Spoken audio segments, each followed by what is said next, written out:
Well, it's the holidays. It's a political show. It's when we go out and have some fun buying some possible gifts for our political leaders in a strictly nonpartisan way. You know, you figure sometimes it can't be easy for Massachusetts junior Senator Ed Markey, living in the shadow of celebrity Senator Elizabeth Warren. Hey, it is winter. Why not a nice Huff and Puff hat and scarf combo? You'll stand out. What would you like Santa to bring you this year? Have you figured that one out yet? A Super Bowl. Boston Mayor Marty Walsh recently told us that what he wants most for Christmas is another Patriots Super Bowl championship. Now, far be it from us to remind the mayor that we don't always get everything we want for Christmas. For our president going into the new year, 365 of the smartest things ever said, and not a single one of them was in a tweet. A gift for incoming White House Chief of Staff Mick Mulvaney. Oh, you don't think he'll need a hard hat and easy access to a drink at the end of the day? For Massachusetts Congressman Seth Moulton, who at the moment is, shall we say, not BFFs with incoming House Speaker Nancy Pelosi, a little light reading while you're languishing down there in the basement in your office, which is now who knows where. Very good. Very good, Ted. Very good. Fresh from Santa's workshop are Democrat Marianne Marsh and Republican Rob Gray. Janet Wu, let's get the gift giving started. Well, let's throw it over to Marianne. Let's give us two presents you'd like to give to two of our local politicians. Well, my first present is to Seth Moulton. Binders full of women. He couldn't find any women to run against Nancy Pelosi, but I have no doubt there will be no problem with a number of women running against him if he runs for re-election to his congressional seat. There's a theme here, yeah.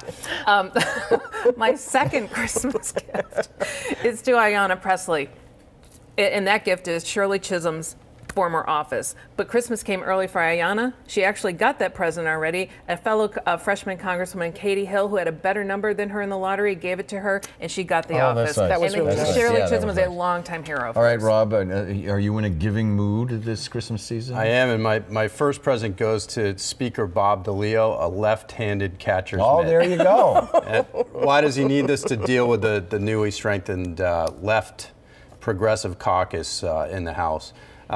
My second gift is to Charlie Baker, a spot on Donald Trump's naughty list. I mean, this has worked great for Baker for 3 years in blue Massachusetts. Being anti-Trump is equated to a big re-election win. He's allegedly the most popular Republican governor in the country. Yep.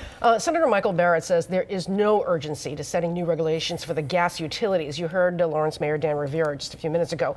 Is this the right move, do you think, Rob? Well, I think it's more about a bad apple company here, and I think the mayor said that. This company acted badly and in an unsafe manner. I don't think it's about the entire gas industry. So I think it probably is good to hold off and take a rational look at this and deal with the actual situation in Lawrence. Do you agree, Marianne? No, I don't. I mean, apparently the only person moving slower than Columbia Gas is Michael Barrett. DeLeo wants this passed. Spilka wants this passed. I don't understand why they can't get it passed by January 2nd. Plenty of time left, people.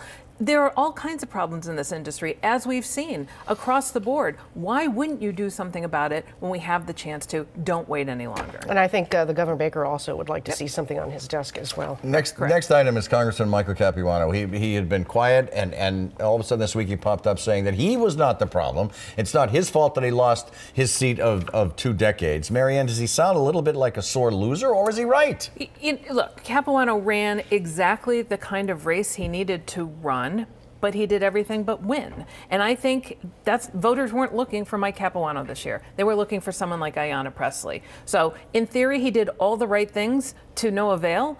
And Ayanna Pressley was exactly what voters were looking for this year. So I think he would have been better off not saying it, but I'm sure he believes it. Rob, what do you think? I think his reaction shows that he was there too long and he was out of step with his district. And that's part of the reason that he lost. I agree with Marianne that this was kind of the perfect storm for an Ayanna Pressley to win in a Democratic primary this year.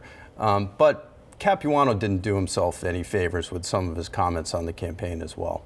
Another politician who lost in November, Dan Coe, he was Boston Mayor Marty Walsh is a former chief of staff. He lost the 3rd congressional race and to Lori Trahan, and he is now saying that he's going to run for Andover Board of Selectmen. What's the headline out of all of this, Marianne? Area Andover man running for selectman would be the headline.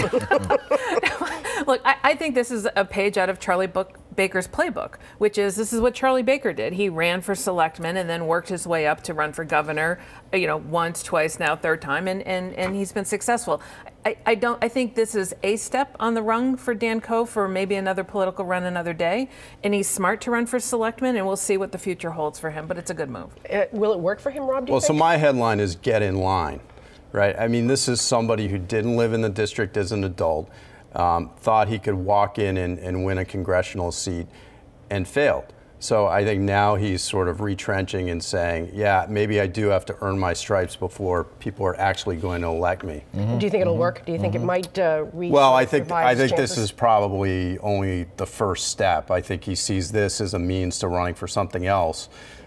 It may happen, sure. We continue on the record. Stay with us.